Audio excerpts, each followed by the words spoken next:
What's up, Eyewear Nation? Daniel Brunson here, your friendly neighborhood optician, and today I'm feeling quite nostalgic because I am seeing back into the past. How far back? All the way back to the early 2000s. Don't go away, and I'll show you what I'm seeing.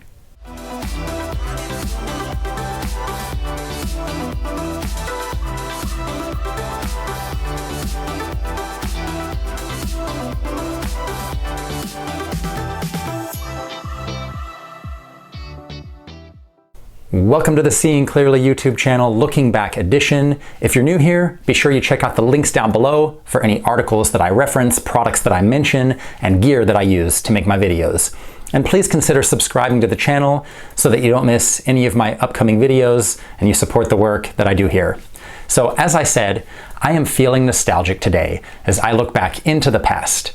I was recently going through some of my old glasses and I stumbled on this Gucci frame from around 2002. Yep, these were my glasses from way back when I was a wee apprentice optician still cutting my baby optical teeth. Now, the first thing to notice here is how small this frame is. Now, there's a few possibilities. Either my head is a lot bigger, or this frame just got a lot smaller, or option C, most frames were just small during this time period. Any guesses? Well, if you guessed option C, you would be correct. It was fashionable in the late 90s and early 2000s to wear smallish sized glasses and sunglasses. Now, the second thing to notice is this lens tint. It's a light blue fashion tint. But this is not just any ordinary fashion tint. Let's take a look at what happens when I shine a UV light on these lenses. The light blue turns to a slightly darker shade of green. So what's going on here? Well, these lenses, turns out, were made by Transitions Optical, and they're called Transitions Splitz. This blue to green color was one of 3 offerings in the early 2000s. You could also get yellow to orange and rose to purple lenses. Now, the lenses only changed color in the sunlight, but then they also slightly darkened, making them a little more comfortable to wear when you were outdoors. So I decided to do some digging, and I found an eyecarebusiness.com article from 2001 by Joseph L. Bruneni that mentions the launch of Splitz. So Splitz was part of a new line at Transitions called Fun Lenses. And that's not all. There was another division of Transitions Fun Lenses called Transitions Fans, F-A-N-Z, which were lenses made for sports team fans that activated in their team colors. Now, deals were apparently inked with Florida State and the Cleveland Browns. Fans of the former were offered a lens that changed from gold to garnet, and the latter were offered a lens that turned from orange to brown. I don't know if any of these lenses were ever made, but anyone watching, if you have any information, or if you especially have any of these lenses, I would love to hear from you. So, back in the early 2000s, I remember wearing my Transitions Splitz lenses around town. I had a lot of fun with the fashion tint look back then, but I was one of the early adopters, and in this particular case, I would turn out to be one of the very few adopters because, as it turned out, back in 2001, the market just wasn't quite ready for this look, and the lights were turned out on Transitions Fun lenses. So this has a little to do with fashion trends, which we all know come and go, but the history of fashion tints and lenses is an interesting one.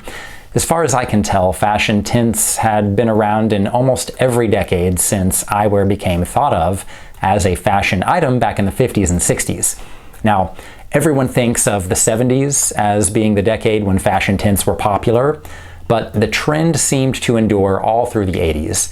And according to Bruneni's Eyecarebusiness.com article, in the late 80s and early 90s, the majority of glasses dispensed were fashion tinted, solid tints, and gradient tints. Now, just think about that for a second.